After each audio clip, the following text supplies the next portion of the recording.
오늘의 주요 뉴스입니다. 일본의 후쿠시마 오염수 방류에 대한 국민 우려가 이어지자 정부가 매달 일본 공해에서 방사능 검사를 하겠다고 밝혔습니다. 국내에서는 물론 일본 내에서도 해양 방류에 대한 반발 여론이 확산하고 있지만 기시다 총리는 방류 강행을 시사했습니다. 더위를 식혀주는 비는 오늘 오후부터 차츰 잦아들겠습니다. 일요일부터 시작될 올여름 장마를 앞두고 전문가들은 차량 타이어나 전조등 등을 점검해서 사고 위험을 줄여야 한다고 조언했습니다. 찜통더위로 영국에서는 근위병이 쓰러지고 미국 남부에서는 강력한 토네이도가 발생해 큰 피해가 났습니다. 바이든 대통령은 기후변화를 인류가 직면한 현실적인 위기로 규정하고 이에 대비한 대규모 재정을 지원할 계획입니다. 지난해부터 5분기 연속 오른 전기요금이 올해 3분기에는 동결됐습니다. 정부는 여름철 냉방비로 전력 사용량이 급증하는 시기인 만큼 전기요금 인상으로 인한 국민 부담을 고려했다고 밝혔습니다.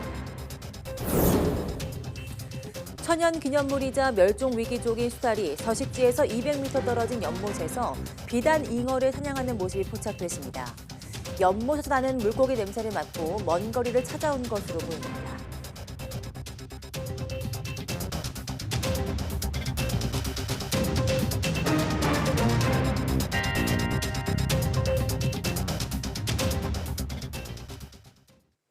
네, 여러분 안녕하십니까? 6월 21일 사이언스 투데이 시작합니다. 오늘은 본격적인 더위가 시작된다는 절기 하지인데요. 더위 대신 곳곳에 비가 내리면서 오늘까지는 그동안 기승을 부리던 불볕더위가 주춤하겠습니다.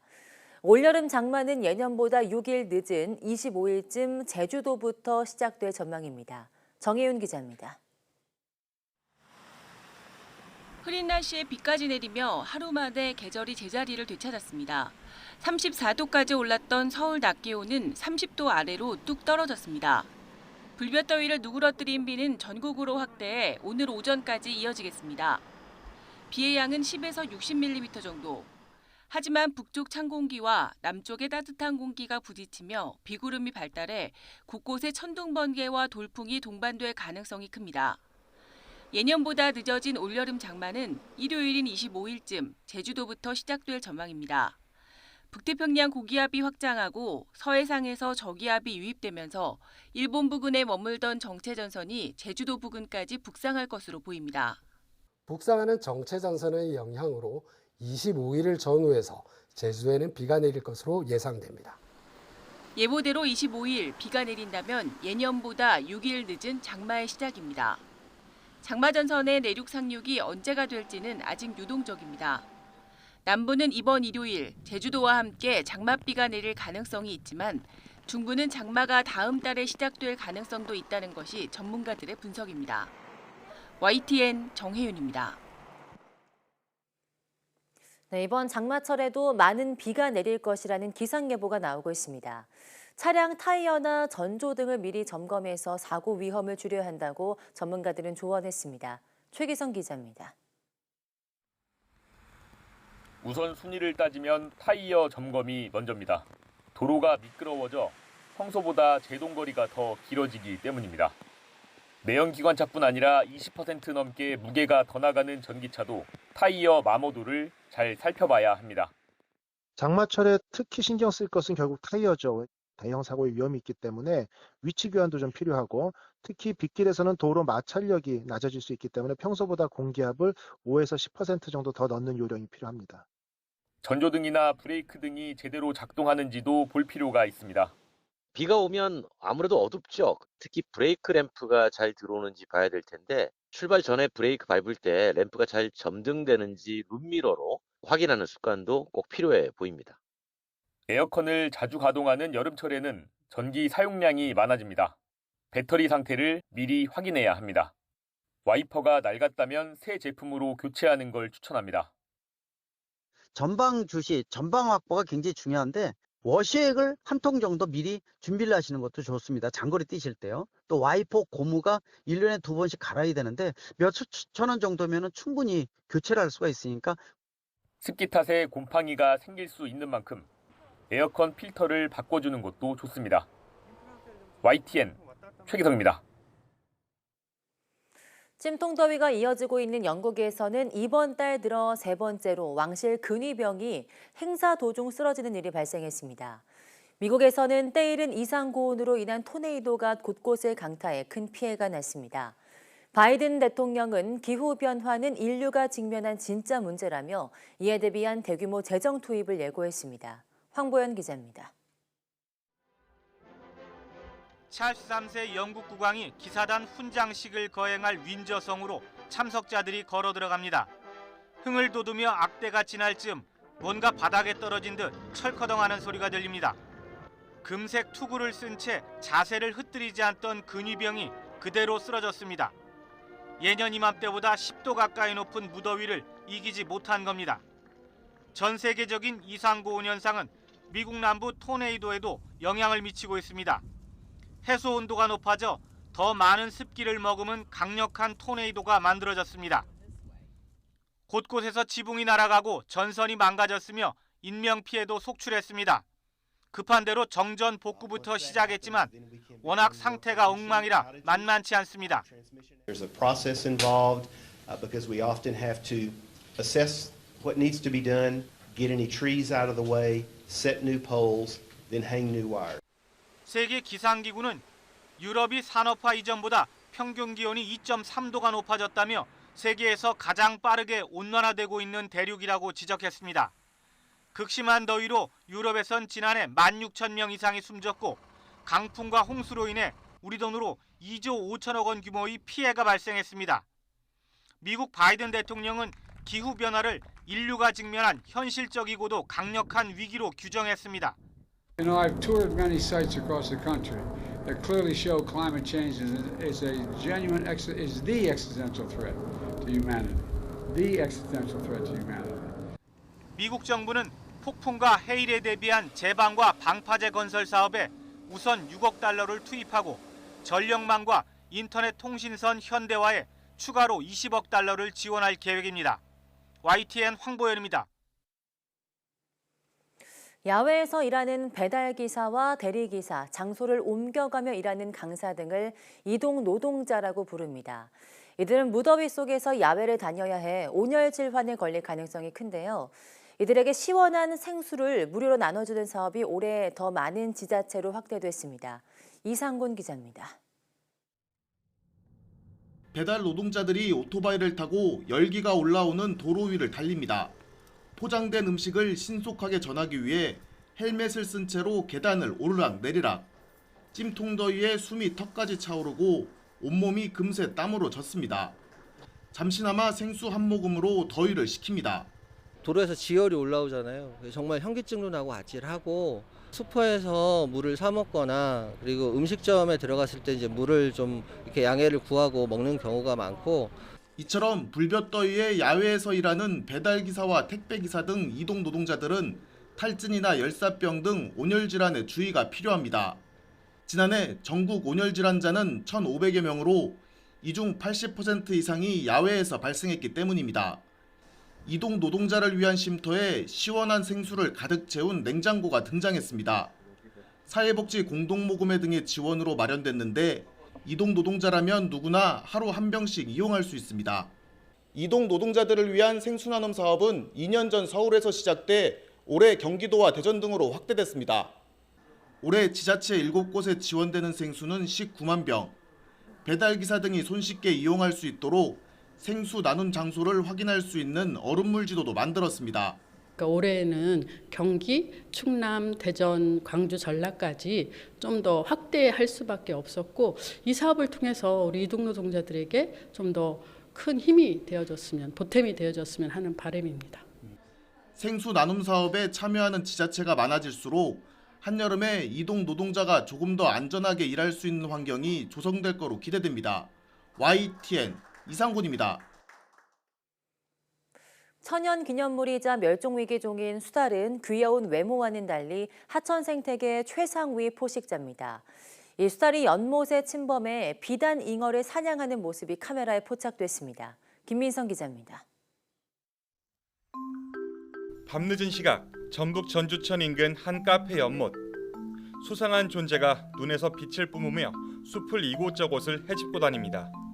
잠시 후 뭔가를 입에 물고 나오는데 얼핏 봐도 사람 팔뚝만한 비단 잉어입니다.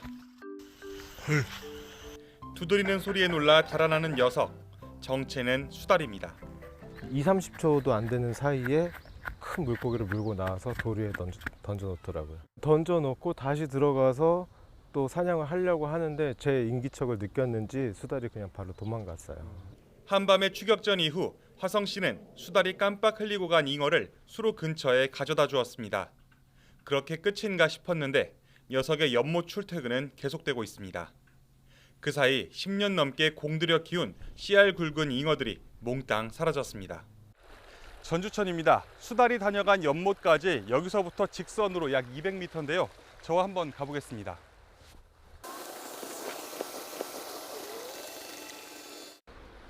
마을로 이어지는 저 뒤편의 물길이 수달의 이동 경로일 것으로 추정됩니다. 하천에서 꽤 떨어진 곳인데 물고기가 사는 건 도대체 어떻게 한 걸까? 냄새를 통해서 물고기 냄새, 즉 비린내 같은 걸 맡을 수 있죠. 그래서 이 물을 따라가면은 좀 먹이가 될 수 있는 물고기가 있겠구나라는 걸 판단을 가능하게 됩니다.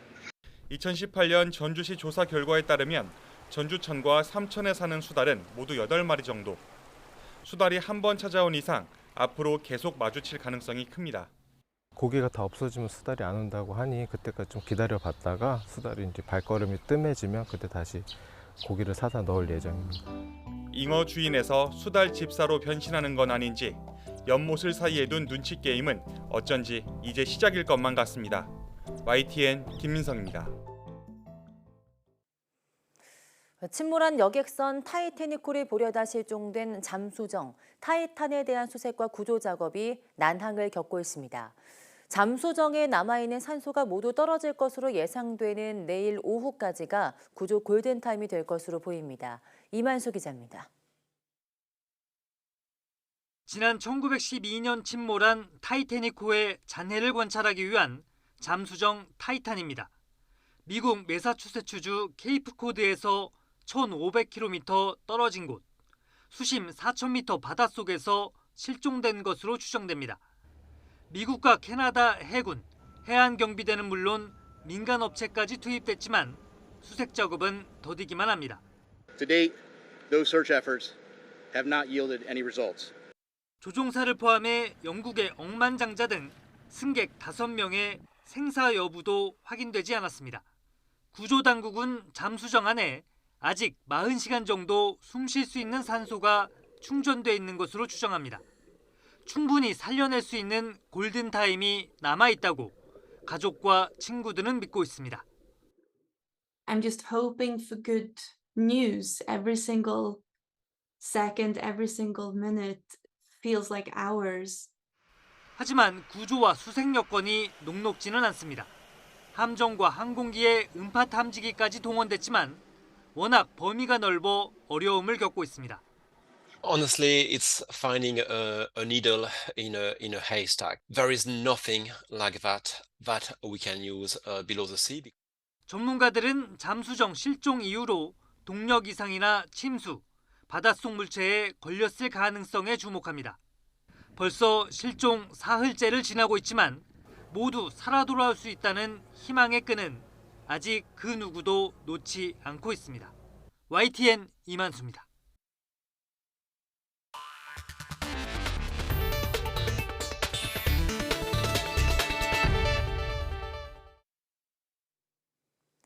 정부가 후쿠시마 오염수 방류에 대한 안전성 검증을 위해서 일본 공해에서 매달 방사능 검사를 하겠다고 밝혔습니다.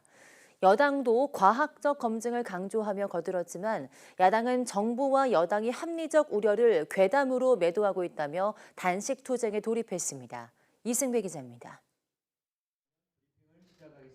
후쿠시마 원전 오염수 방류에 대한 국민 우려가 계속되자 정부가 일본 공해에서 방사능 검사에 나서기로 했습니다. 구체적인 위치는 언급하지 않고 일본 동쪽이라고만 했습니다.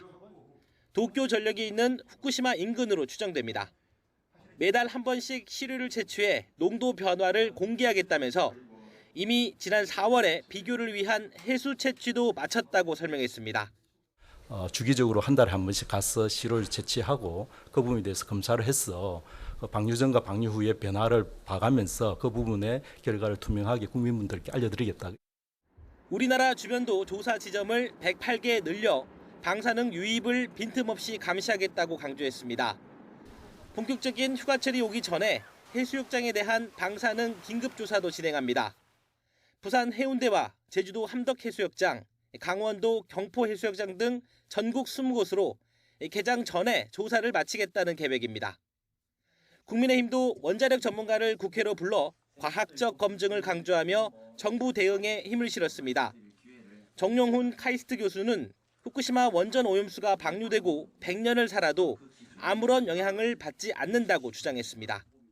아주 미미해도 장기간 피폭당하면 위험하지 않겠느냐. 티끌모아 태산 아니냐. 티끌이 태산이 되려면 티끌을 태산만큼 모으셔야 됩니다. 티끌은 모아도 티끌입니다. 하지만 야당은 국민의 합리적 우려를 정부와 여당이 괴담으로 매도하고 있다고 쏘아붙였습니다. 단식 투쟁에도 돌입했습니다. 저는 결연한 의지로 오늘부터 단식에 들어갑니다. 정말 우리 한 마음으로 후쿠시마 원전 오염수 바다 방류를 막아주실 것을 간절하게 호소를 드립니다. 핵폐수라는 용어 역시 2년 전 정부가 공문에 썼던 말이라면서 정부가 야당을 향해 과도하다고 비판한 것은 이율배반적이라고 지적했습니다. YTN 이승매입니다. 네, 일본의 원전 오염수 해양 방류를 앞두고 후쿠시마 주변 이외 지역 어민들까지 반발이 확산하고 있습니다. 미야기현 지사는 해양 방류 이외 다른 방법을 검토해달라고 정부에 요구하고 나섰습니다. 하지만 기시다 총리는 어민들을 잘 설득하라며 방침에 변화가 없음을 강조했습니다. 도쿄에서 김세호 특파원이 보도합니다. 후쿠시마 제1원전의 오염수 해양 방류를 앞두고 토호쿠, 간토 지역에 이어 일본 최북단 홋카이도 어민들까지 오염수 해양 방류를 반대하고 나섰습니다. 미야기현 지사도 어민들의 목소리에 힘을 실었습니다. ガス処理水の放出ということになりますと、なんといった風評被害が非常に心配をされております。私自身も非常に心配しておりますし。 그러면서 정부의 방류가 아닌 다른 방법으로 오염수를 처리해달라고 요구했습니다. 海洋放出をするという方針でございますけれども、海洋放出以外の処分方法を継続してご検討いただきたいと思います。 하지만 일본 정부는 원전 오염수의 해양 방류 강행을 분명히 하고 있습니다. 기시다 총리는 니시무라 경제산업상에게 어민 등 관계자의 이해를 얻도록 계속 의사소통을 하라고 지시했습니다. 니시무라 경제산업상은 어민들과의 접촉을 이어가고 있지만 해양 방류는 불가피하다는 정부 입장을 되풀이했습니다. 安全性を確保し、そして風評被害を起こさないという、そして起きた時でもしっかりとなりわいを継続していけるようにということで、その方針の下で対応を進めていきたいと思っておりますが。 일본 어민들은 2015년 오염수는 관계자의 이해 없이 처분하지 않는다는 도쿄 전력의 약속을 지키라고 촉구하고 있습니다. 오염수 방류를 놓고 후쿠시마와 후쿠시마 주변 이외 지역 어민들까지 반발이 확산할 조짐을 보이고 있습니다. 일본 정부가 지역 어민들의 이해를 얻기에는 시간이 너무나 촉박해 보입니다. 도쿄에서 YTN 김세호입니다. 지난 4월 강원도 강릉 산불에 피해 옮겨졌던 국가지정 보물 경포대 현판 7개가 2달 만에 제자리로 돌아왔습니다. 당시 급히 떼어내는 과정에서 일부 현판은 손상되기도 했는데 모두 무사히 보존 처리를 잘 마쳤습니다. 송세혁 기자입니다. 지난 4월 11일 순간 최대 초속 30m의 강풍을 타고 번진 불길이 강릉 경포대를 사방으로 에워쌉니다. 진화대원들이 사투를 벌인 끝에 관동 8경 1경이자 국가지정 보물인 경포대는 무사히 지켜냈습니다. 만일에 대비해 당시 당국은 현판들을 떼 인근 오죽헌 박물관으로 서둘러 옮겼습니다. 경포대 편액을 비롯해 고려 후기인 1326년 창건 이후 중수 기록과 시문 등 옮겨진 현판은 모두 7기. 화마를 피해 피난 갔던 이들 현판이 제자리로 돌아왔습니다. 산불이 발생한 지 2달여 만입니다. 경포대가 온전히 본래의 모습을 찾게 되었듯이 아직 어려움을 겪고 계신 이재민 여러분들도 빠르게 제자리로 돌아와 이제 일상으로 복귀하게 되시기를 진심으로 기원드립니다. 떼어내는 과정에서 일부 현판은 틈이 벌어지거나 모서리 이음새가 빠지기도 했습니다. 문화재청은 현판들을 대전 문화재보존과학센터로 옮긴 뒤 파손 부분을 복원하는 등 50일 넘게 보존 처리했습니다. 보존 처리한 현판들은 충격을 받지 않도록 대전에서 강릉까지 무진동 특수 차량으로 운반했습니다. 테두리목이 다 부서진 상태였는데 그 부분을 새로 복원 제작하고 결구하는 방식에서 과거의 자료라든지 보수 이력 같은 것들을 찾는데 조금 한계가 있어서 어려움이 있었고요. 문화재청은 기후변화에 따라 산불과 폭우 등 각종 재난이 대형화되고 잦아지는 만큼 문화재를 지키기 위한 대응 종합계획을 다음 달 발표할 예정입니다. YTN 송세혁입니다. 연예계 이슈를 위주로 다루는 온라인 커뮤니티인 덕후가 해킹 공격의 일부 정보가 유출됐다고 밝혔습니다. 덕후 측은 어제 홈페이지 공지글에서 회원 아이디와 이메일 주소 그리고 비밀번호 등이 유출 정보에 포함됐을 가능성이 있다고 알렸습니다. 그러면서 정비에 필요한 인원을 확보해 보안 대책을 수립하고 피해 구제 대책을 마련하는 동안엔 홈페이지를 닫기로 했다고 설명했습니다. 조 바이든 미국 대통령은 인공지능 AI 위험 요인을 관리하겠다고 밝혔습니다. 바이든 대통령은 현지 시각 20일 캘리포니아주 샌프란시스코에서 시민사회 지도층과 전문가들을 만나 AI가 제공하는 기회를 활용하고 위험은 관리하는 방안에 대해 의견을 수렴했습니다. 바이든 대통령은 AI가 인터넷 검색과 운전을 쉽게 하고 질병과 기후변화 대응을 해결하는 데 도움이 될 거라면서도 사회와 경제, 국가안보에 대한 위험을 관리할 필요가 있다고 강조했습니다. 이어 사생활 보호부터 AI의 편견과 가짜뉴스 대응, AI 시스템이 출시되기 전 안전한지 확인하는 것까지 미국인의 권리와 안전을 보호하는 데 전념하고 있다고 밝혔습니다. 바이든 대통령은 의회가 기술기업의 개인정보 수집을 제한하고 어린이를 겨냥한 광고를 금지하는 법안을 통과시켜야 한다고 촉구했습니다. 다음 달부터 적용될 전기요금이 동결됐습니다. 한국전력은 올해 3분기 연료비 조정 단가가 현재와 같은 1kW시당 5원으로 유지된다고 밝혔습니다. 전기요금은 구성 요소 중 직전 3개월간 연료비 변동 상황에 맞춰 조정되는 연료비 조정 단가를 유지하고 다른 항목을 조정하지 않아서 3분기 전기요금은 전체적으로 동결됐습니다. 전기요금은 지난해부터 올해 2분기까지 5번에 걸쳐서 총 40.4원 올라 전력 사용이 많은 3분기에도 인상할 경우 국민 부담이 가중될 거란 우려가 커 동결이 예상됐습니다. 제로 코로나 폐지 뒤에도 더딘 경제 회복에 중국이 10개월 만에 기준금리를 낮추었습니다. 하지만 시장 기대에 못 미친 인하폭에 중화권 증시는 약세로 돌아섰습니다. 베이징 강정규 특파원이 보도합니다. 중국 전자상거래 업체 라이브 방송에 방중한 축구 스타 메시가 출연했습니다. 11월 11일 쌍10일과 함께 중국 최대 판촉 행사인 6.18 쇼핑 축제를 띄우기 위한 인터뷰입니다.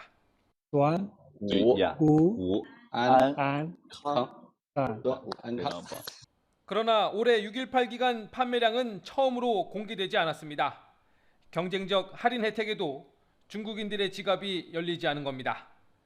지난달 중국의 소매 판매와 산업 생산은 각각 12.7%와 3.5% 늘었지만 지난해 상하이 도시봉쇄의 기저효과를 생각하면 저조한 수치입니다.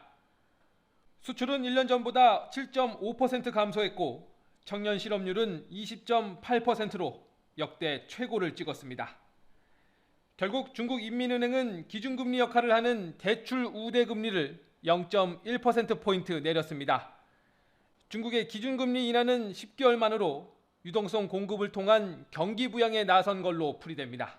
这将进一步减轻居民的反贷利息支出，从而推动房地产市场健康发展。 그러나 기대에 못 미치는 금리 인하 폭에 중화권 증시는 약세로 마감했습니다. 중국 정부는 곧 경기 부양책을 내놓겠다고 예고했는데 시장의 불안을 잠재우려면 더 강력한 신호가 필요하다는 말이 나옵니다. 베이징에서 YTN 강정규입니다.